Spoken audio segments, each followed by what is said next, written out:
بسم اللہ الرحمن الرحیم الصلاۃ والسلام علیک یا سیدی یا رسول اللہ وعلی آلک و اصحابک یا نور اللہ۔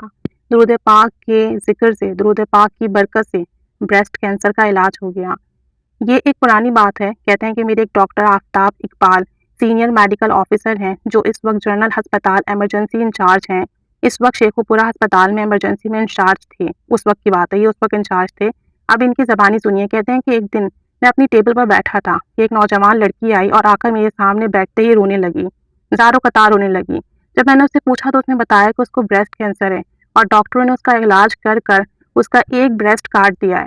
اب دوسری سائڈ پر بھی اس کا کینسر پھیل چکا ہے، جس کی وجہ سے ڈاکٹر نے پھر اس کو آپریشن کا کہا ہے۔ وہ کہتی ہے کہ میری تکلیف ناقابل برداشت ہے۔ ڈاکٹر مجھ کو کینسر کی دوائی کے بجائے درد کی دوائیاں دے رہے ہیں کہ جس سے میرا درد رک جائے، لیکن میرا درد ختم نہیں ہوتا بلکہ تکلیف دن بدن بڑھتی جا رہی ہے۔ میں کہتی ہوں کہ اللہ تعالیٰ مجھ کو موت دے دے، مجھ سے یہ تکلیف برداشت نہیں ہوتی۔ ڈاکٹر صاحب، میں اس تکلیف کے لیے بہت پریشان ہوں۔ اور وہ زاروں قطار ہو رہی تھی۔ ڈاکٹر صاحب کہتے ہیں کہ میں اس لڑکی کو دیکھ رہا تھا اور سوچ رہا تھا کہ آخر کیا کہوں۔ ایک دم میرے دل میں خیال آیا کہ کیوں نہ اس لڑکی کو دوائی کے بجائے درود شفا بتا دوں۔ میں نے کہا، اے بیٹی، اس درود پاک کا ذکر کرو، اس درود پاک کو کثرت سے پڑھو۔ میں نے اسے درود شفا لکھ کر دے دیا اور دوا بھی بتا دی کہ ساتھ ساتھ دوا بھی کھاؤ اور ساتھ میں یہ درود پڑھ کر اپنے لیے دعا بھی کرو۔ اور میں نے کہا کہ وضو کرنے کے بعد اس کا جتنا بھی ورد ہو سکے درود پاک پڑھو، اور پیاس لگے تو درود پاک پڑھ کے درود شفا پڑھ کر اسے پانی پر دم کر کر پیو، اور دل میں دعا کرتے رہو کہ یا اللہ، اس درود شفا کی برکت سے مجھے اس مرض سے شفا دے دے، میرا یہ مرض ٹھیک کر دے، بے شک تو ہی شفا دینے والا ہے۔ وہ خاتون چلی گئیں اور ان خاتون نے دن و رات اس درود پاک کو پڑھا۔ وہ خاتون کہتی ہیں کہ 6 مہینے کے بعد میں نے پھر اس ڈاکٹر کے پاس آئی اور میں نے پوچھا، ڈاکٹر صاحب آپ نے مجھے پہچانا؟ تو ڈاکٹر کہنے لگے کہ ہاں، میں نے آپ کو پہچان لیا۔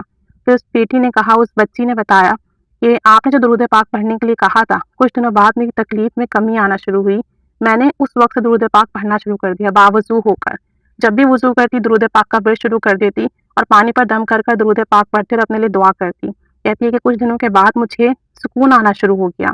میں نے اس درود پاک کو اپنا وظیفہ بنا لیا، ہر وقت چلتے پھرتے اٹھتے بیٹھتے اس درود پاک کا کثرت سے ورد کرتی، اور اس کی بدولت رب العزت نے مجھے شفا دے دی، کیونکہ میں نے دوبارہ اپنے ٹیسٹ کروائے تو جسم میں کینسر نام کا کوئی چیز ہی نہیں تھی۔ ڈاکٹر بھی حیران ہو گئے۔ کہتی ہے کہ وہ بہت خوش تھی، دعائیں دیتی چلی گئی ڈاکٹر صاحب اور ان کی بیگم کو۔ ڈاکٹر صاحب اور خود ان کی بیگم خود بھی بے انتہا درود پاک کا ورد کرتے تھے اور درود پاک سے محبت کرتے تھے۔ درود شفا یہ ہے، اللہم صلی علی سیدنا محمد طب القلوب و دوائیہا وعافیات الابدان و شفائیہا ونور الابصار و ضیائیہا وعلی آلہ وصحبہ وسلم۔ یا اللہ، درود بھیج ہمارے آقا حضرت محمد صلی اللہ علیہ وسلم پر، جو دلوں کے طبیب اور ان کی دوا ہیں، اور جسموں کی عافیت اور ان کی شفا ہے، اور آنکھوں کا نور اور ان کی چمک ہے، اور آپ صلی اللہ علیہ وسلم کی آل پر اور اصحاب پر بھی درود اور سلام بھیج۔ یہ درود شریف کینسر کے لیے اگر شفا ہے تو سوچیں کہ دوسرے امراض کے لیے شفا نہیں ہو سکتا؟ تو جو شخص بھی کسی بھی مرض میں مبتلا ہے، اس درود پاک کو کثرت سے پڑھیں۔ یہ ہر طرح کی بیماری کے لیے اکسیر درود پاک ہے۔ سوچیں، اگر ان خاتون کو کینسر کے مرض سے شفا مل سکتی، جو کہ ایک لا علاج مرض ہے، تو پھر ہمیں ہمارے چھوٹے موٹے امراض میں کیوں شفا نہیں مل سکتی؟ جب بھی پانی پئیں 3 دفعہ 7 دفعہ 11 دفعہ درود پاک کو دم کر کے پئیں۔